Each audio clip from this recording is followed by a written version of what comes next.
जय श्री कृष्ण। एक बार फिर से आप सभी का हमारे YouTube चैनल आराधना दर्शन 01 पर स्वागत है।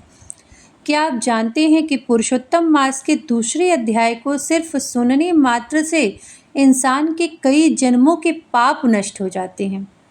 इस पवित्र महीने में भगवान विष्णु की कृपा कैसे मिलती है और अध्याय 2 में ऐसा कौन सा गुप्त रहस्य छिपा है जिसे सुनने के लिए देवता भी तरसते हैं।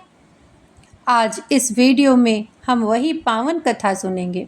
वीडियो को पूरा जरूर देखिएगा क्योंकि इसके अंत में हम एक ऐसा चमत्कारी उपाय भी बताएंगे जो आपके घर के सारे दुख और दरिद्रता को भी दूर कर देंगे। पुरुषोत्तम मास का महत्व क्या है? पुरुषोत्तम मास, जिसे अधिक मास या मलमास भी कहते हैं, हर 3 साल में एक बार आता है। इस महीने के स्वामी स्वयं पुरुषोत्तम भगवान श्री कृष्ण है, विष्णु भगवान है। इसलिए इसमें किया गया दान, पुण्य और कथा सुनना अनंत गुना कर फल देने वाला है। इस अध्याय में मुख्य रूप से यह बताया गया है कि कैसे अधिक मास अपनी निंदा और उपेक्षा से दुखी होकर भगवान विष्णु के पास जाता है। यह अध्याय हमें यह सिखाता है कि जब पूरी दुनिया आपको ठुकरा दे तब हमारा एक ही सहारा होता है, ईश्वर। जब हम उन कृपा सिंधु भगवान की शरण में जाते हैं तो कैसे भगवान हम अनाथ को अपने हृदय से लगा लेते हैं। इस अध्याय में हम यही श्रवण करेंगे। दूसरे अध्याय की कथा श्रवण करते हैं, लेकिन उससे पहले आप लोग कमेंट में ज़रूर बताइएगा कि आप सब ने पहले अध्याय की कथा को श्रवण किया कि नहीं।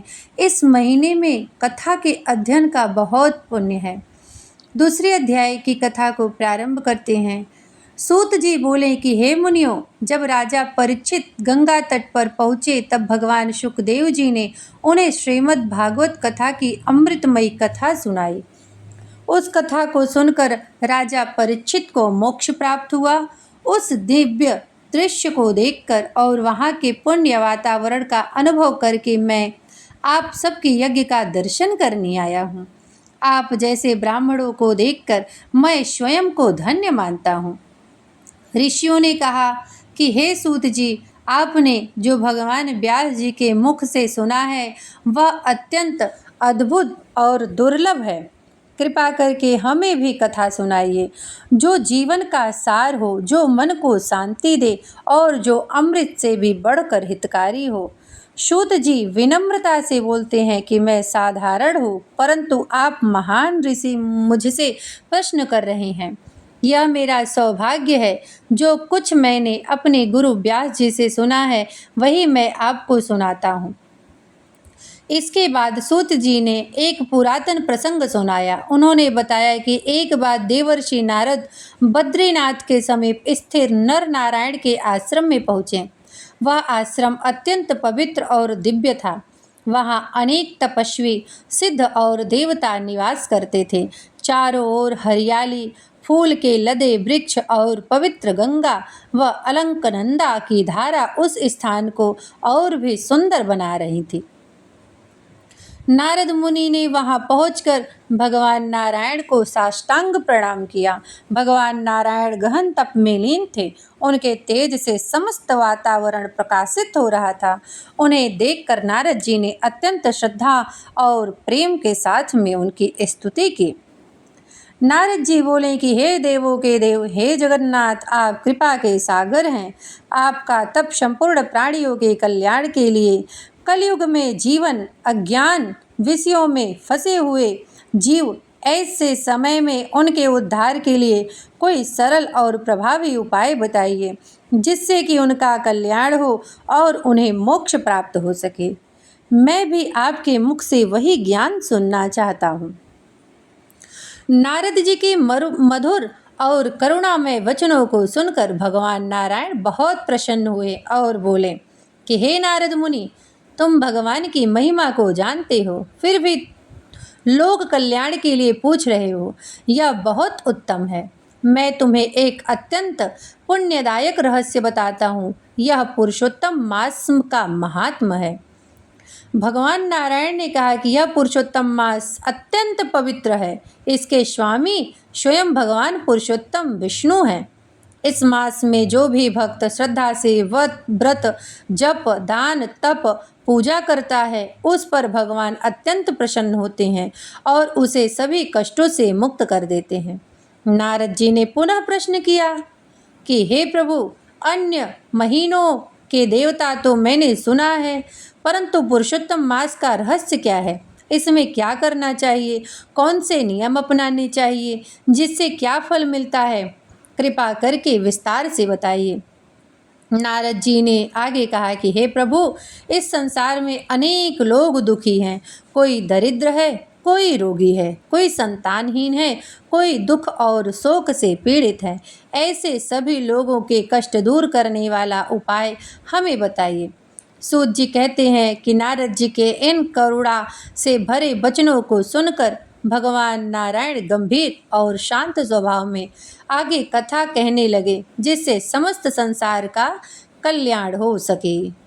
इस पुरुषोत्तम महीने में प्रतिदिन श्रीमद् भागवत कथा के 15वें अध्याय का पाठ करना चाहिए, क्योंकि यह पुरुषोत्तम मास है और 15वें अध्याय को पुरुषोत्तम योग से जोड़ा जाता है। इस महीने में अन्न, वस्त्र दान, जल, गौ सेवा और दीपदान, हरि कथा, सत्संग का बहुत पुण्य होता है।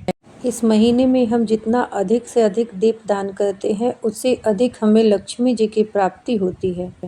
इस महीने में कोई भी शुभ काम नहीं किया जाता है, जैसे शादी, विवाह, मुंडन, गृह प्रवेश। हिंदू पंचांग के अनुसार पुरुषोत्तम मास में अधिक मास में दूसरे दिन अर्थात द्वितीया तिथि के कांसे के बर्तन में सोना डालकर रखकर आदान करना चाहिए। लेकिन देखिए, जैसे कि मान लीजिए यह तो कहा गया है, लेकिन वर्तमान समय में सोना कितना महंगा हो गया है, तो अपने सामर्थ्य के अनुसार प्रतिदिन हल्का फुल्का थोड़ा बहुत दान जरूर करना चाहिए। नहीं ज़्यादा हो जा रहा है तो मंदिर के बाहर बैठे हुए किसी भिखारी को या आपके दरवाजे पर आए हुए किसी भिक्षुक को अथवा गाय, पशु, कुत्ता, पंछियों को आप जो दाना डालते हैं, गाय को पानी देते हैं, कुत्ते को रोटी देते हैं, ये सब दान के श्रेणी में आते हैं। आप गाय को हरा चारा कुछ दे सकते हैं, गौशाला में कुछ दान कर सकते हैं। गाय की सेवा करना इस महीने में बहुत पुण्यशाली है। इस माह में 33 की संख्या करने का विधान है। ब्राह्मण को मीठा पुआ, जिसे कहते हैं ना मीठी कचौड़ी, अर्थात मीठी मठरी जो होती है मीठी वाली, उसका दान करना चाहिए। इस महीने में अगर नहीं सब दिन हो पा रहा है तो किसी एक दिन आप ब्राह्मण भोज अपने घर में किसी भी ब्राह्मण को बुलाकर एक दिन ब्राह्मण भोज जरूर खिलाना चाहिए। गरीबों और ज़रूरतमंदों को अनाज दान जैसे गेहूँ, चावल, दाल इत्यादि का उत्तम दान किया जा सकता है।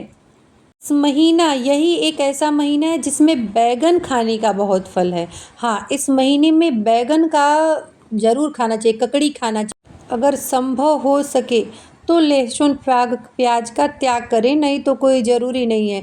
लेकिन इस महीने में मांस, मदिरा इत्यादि का सेवन बिल्कुल भी नहीं करना चाहिए। ज़्यादा से ज़्यादा भगवान के शरणागति रहना चाहिए, क्योंकि भगवान के शरण को ग्रहण करने पर हर प्रकार की विपत्तियाँ दूर हो जाती हैं।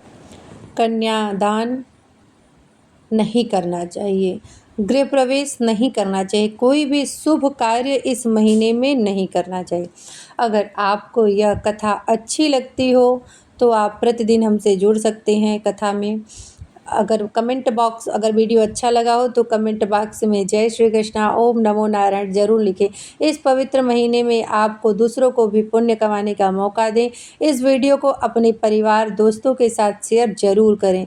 अगले अध्याय अर्थात अध्याय 3 की कथा सुनने के लिए चैनल को अभी सब्सक्राइब कर लीजिए, ताकि बेल आइकन बटन दबा लेने से जब भी हम वीडियो कोई अपलोड करेंगे तो आप उसका नोटिफिकेशन आपको ज़रूर मिल जाएगा। हमारे चैनल पर जल्द ही विष्णु सहस्त्र नाम के पाठ का वीडियो मैं अपलोड कर लूँगी। विष्णु सहस्त्र नाम का नित्य पाठ करना चाहिए, इससे बहुत अधिक पुण्यों का अर्जन होगा। जय श्री राम, जय श्री कृष्णा।